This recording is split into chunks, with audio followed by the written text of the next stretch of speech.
Hey, how's it going, fight fans? Welcome to mindforcombat. If you're new here, my name's Rohan and this is my platform where I do MMA and boxing related content, and I need you to help me grow my platform. All I need from you is to hit the subscribe button, like or dislike the video, and getting involved in the conversation in the comment section below. Even if you don't do that, well then share the video with any fight fans you may know, and just help me to keep rolling as I head towards that goal of every small content creator, which is 1K.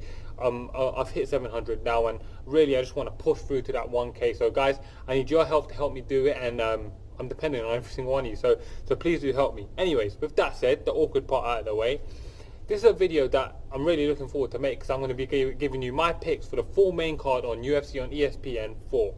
Now, the card is headlined by a great main event, and the card itself is actually a pretty good one.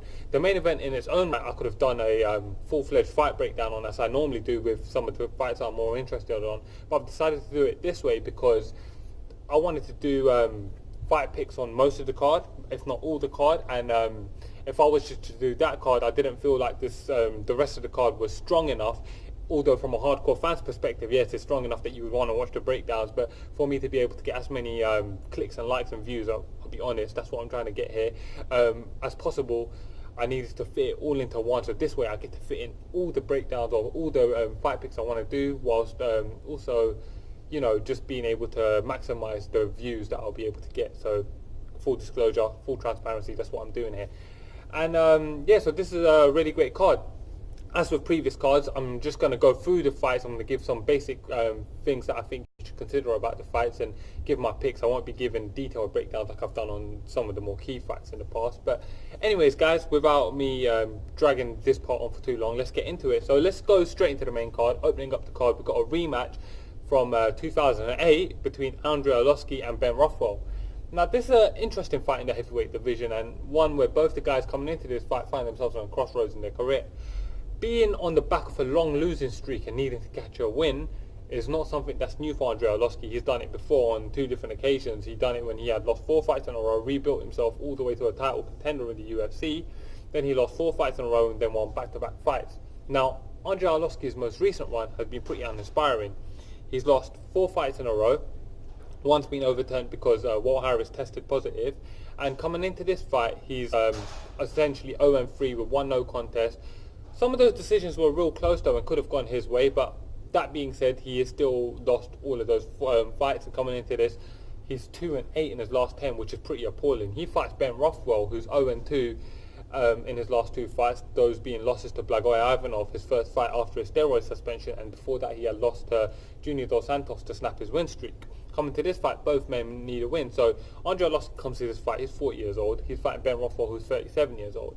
Arlovski stands at 6'3". He's inch shorter than Ben Rothwell, who's 6'4".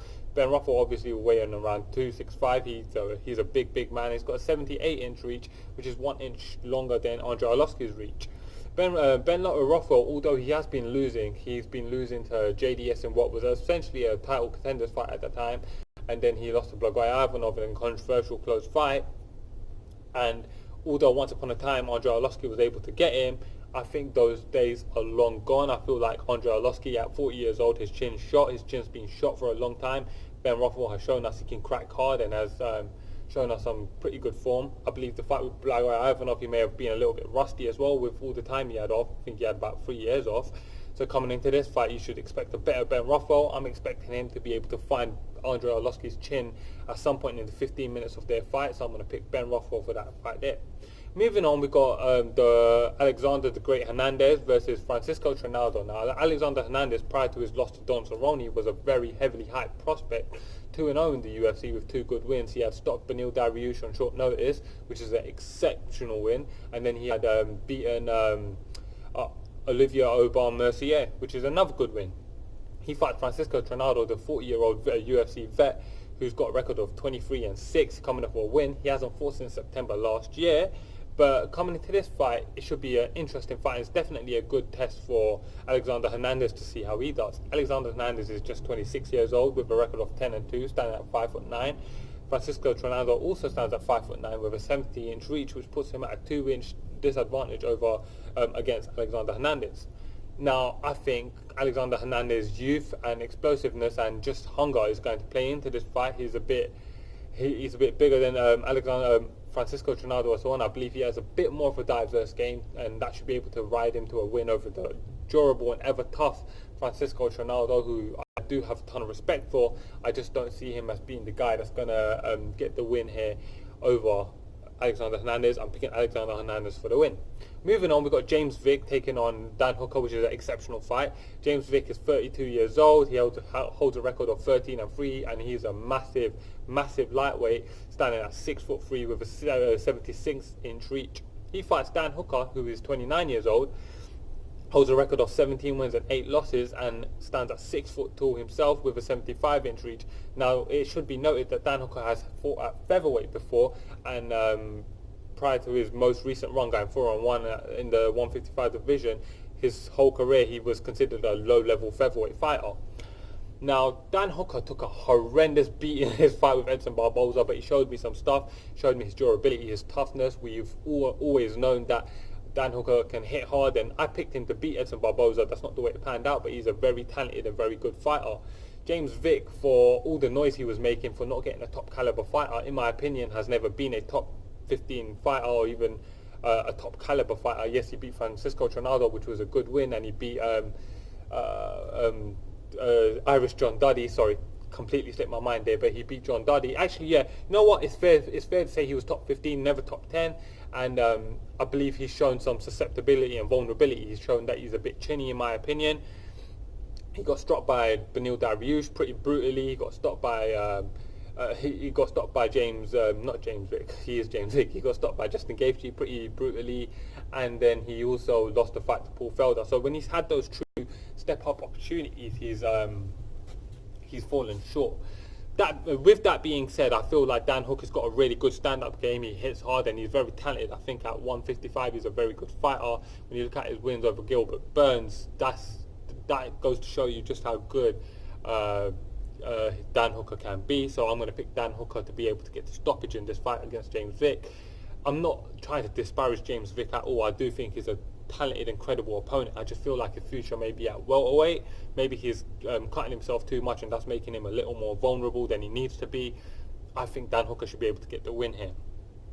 Anyways, moving on, we've got a fight that probably shouldn't be on a UFC main card, in my opinion, and it's between two fighters that I don't know if they do belong in the UFC. Greg Hardy, he fights Juan Adams. Greg Hardy, the 30-year-old who's better known for his stint in NFL and all the controversy that surrounds him, holds a record of 4-1. He was co-headlining a UFC card with a record of 3-0, and he was in no way ready for it. And in my opinion, his past should have made it even harder for him to land a UFC spot. So I would have expected him to need to go 11-12-0 before he got into UFC. Instead, it made it easier for him for some reason, which broke my brain.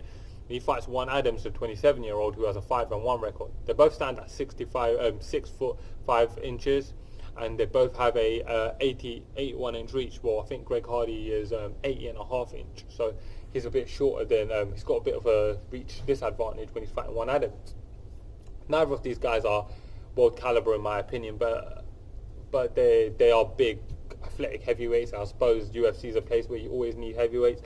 I haven't been impressed by Greg Hardy, but that being said, I don't feel like Juan Adams is a particularly impressive fighter himself, and I feel like Greg Hardy should be able to get a decision here, or if not a decision, he should be able to catch Juan Adams pretty early and get the finish here. So I'm going to pick Greg Hardy for the win. And yeah, so moving on from that, we go to the co-main event, which I think is a great fight. It's between the boa constrictor himself, Alexei Oleinik, as he takes on Walt Harris. Now, Alexei Oleinik is a very experienced, durable guy. He's a guy that I think a lot of, and he's had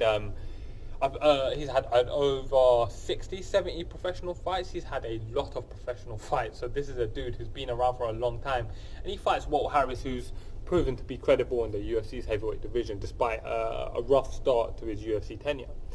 Alexei Oleinik is 42 years old, and he fights Walt Harris, who's 36 years old, so neither man is a spring chicken, but Alexei Oleinik is getting on in age at 42 years old. Alexei Oleinik holds a professional record of 57 wins, 12 losses and 1 draw, and he fights Walt Harris, who's 12-7 with 1 no contest coming into this. Walt Harris would actually be on a 3-fight win streak coming into this fight, but actually his win over Andrei Arlovski, as I mentioned earlier, got overturned because he tested positive for a banned substance. And so he's on a 2-fight win streak with a no contest sandwich in between. Funnily enough, his loss to to Gary Godbeer, whatever his name is. Mark Godbeer even. Yeah, Mark Godbeer. Could have been a win for him because he got disqualified in that fight for that illegal head kick that he landed. But if you watch that fight, he was schooling Godbeer in that fight, and he was, in my opinion, walking away with the win. And he just threw a poorly timed head kick. I don't know why he done that. Prior to that, he fought Fabricio Werdum on short notice in a fight that he was nowhere near ready for, and he shouldn't have had that fight. And before that, he had won two in a row. So actually, his win streak could have been much longer than it is now. He definitely could have been on a 4-fight win streak if the win over Godbeer, if he had just kept his composure in the Godbeer fight and then not tested positive for the Andrei Arlovski fight. So that could have been interesting. And he fights Alexei Oleinik, who's obviously coming off his loss to Alistair Overeem, but he's been fighting a much higher caliber of fighter. I mean, Alexei Oleinik's got wins over the likes of Mark Hunt and Travis Brown. Alexei Oleinik has an 80-inch reach and Walt Harris has a 81-inch reach. So Walt Harris, being the bigger man, standing at 6'5", as opposed to Alexei Oleinik's 6'2", I believe he's going to take advantage of his size, especially on the feet, because Walt Harris is a dynamic striker, and I believe that Alexei Oleinik is very susceptible on the feet. I believe he's got a very poor stand-up game, and that should be an area where Walt Harris can win. Really, this is a fight of two complete polar opposites, because on the ground I feel like the boa constrictor will just choke him out pretty much immediately, but on the feet I feel like Walt Harris is going to school him. How does this fight turn out, and how does it go? That's kind of hard for me to predict, but being that Walt Harris has been in there with two of the best strikers in the heavyweight division, Alistair Overeem and Mark Hunt, and beaten Mark Hunt despite being lit up early in the fight, I believe that he should be able to survive Walt Harris's stand onslaught, and I feel like Alexei Oleinik should be at some point able to latch onto Walt Harris, drag him down and choke him out with an Ezekiel choke or something around something sort of like that. So I'm going to go with Alexei Oleinik to be able to get the win over Walt Harris and be able to stay relevant in the heavyweight division. Moving on, we move on to the main event, which is a great fight. It's between the former lightweight champion Rafael dos Anjos, and he takes on top rising contender Leon Edwards, who most recently was seen catching a free piece in a soda. But that said, it's funny because I feel like that altercation probably brought him a lot more interest than had he not had that altercation. So it might have even helped him to have that, who knows. Anyways, let's look at some of the stats coming into this fight. Rafa dos Anjos, the 34-year-old, is 7 years the senior to Leon Edwards, who's young in his prime at 27 years old. Rafa dos Anjos holds a professional record of 29 wins and 11 losses. He just beat Kevin Lee to snap a 2-fight losing streak, and he fights Leon Edwards, who's 17 wins and 3 losses on a 7-fight win streak, and he's gotten some really key wins. When we're looking at some of their key wins, Rafael dos Anjos, he's beaten really a who's of mixed martial arts. We're talking Nate Diaz, we're talking Anthony Pettis, Ben Henderson, Donald Cerrone, well, not once but twice. He's beaten Robbie Lawler at welterweight. He's beaten some really, really good fighters throughout his career. He's been a world champion and he's fought for an interim belt at welterweight, and he fights Leon Edwards, who's also gotten some really good wins. He's beaten Vincent Luque, a guy who I think a lot of. He's beaten Donald Cerrone in his own right, and that's a good win. He's also beaten Albert Einstein Tumanov, who's a really good fighter and really good striker in particular, and he just beat Gunnar Nelson, who's a respected commodity. Leon Edwards stands at 6'2". He's going to have a nice height advantage over Rafael dos Anjos, who's 5'8", and Rafael dos Anjos has a 70-inch reach, which puts him at a 4-inch reach disadvantage when he fights Leon Edwards.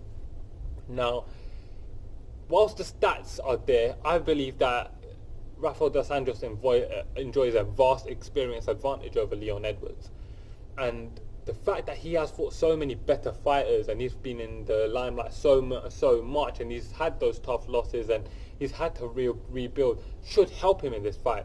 That's not saying Leon Edwards can't win, because Leon Edwards is a very, very talented fighter. Leon Edwards on a 7-fight win streak in the UFC shows you how good he is, and his only loss really has been to Kamaru Usman in the UFC. So that's no shame right there. Who wins this fight? This is a really hard fight for me to predict. I believe that Leon Edwards is going to enjoy an advantage in the stand-up. He's obviously bigger, younger, fresher man. But Rafael dos Anjos has the skills to be able to make it messy, take it down, beat him up on the cage, and he has got great stand-up in his own right.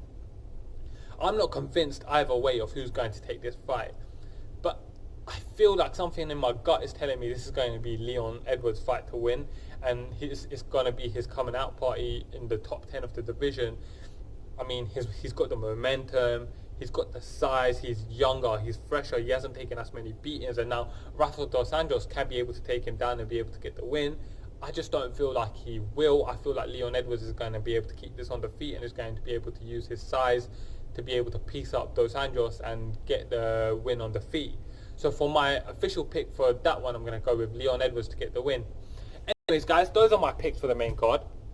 Sorry if I was speaking a little bit fast. I say that all the time, but particularly with the Alexei Oleinik fight, I found myself fumbling with my words, and I'm trying to slow down the pace at what I speak, and that will help me going forward. And I'm just going to keep getting better. There's no stopping me. I'm just improving. I'm like a fighter, getting better every fight. I'm getting better every video. That's what I'm doing. Straight up, nothing's going to stop me from getting better. But sorry if this one I did speak a little bit fast. I did notice that, and I tend to just try to go off the top of my head. I don't have a script right in front of me. I got a piece of paper, but it's just got a list of all the fights on it. So yeah, anyways, guys, like the video, dislike the video, share out the video, let me know your picks for the main card, and thank you for watching, guys. Mindful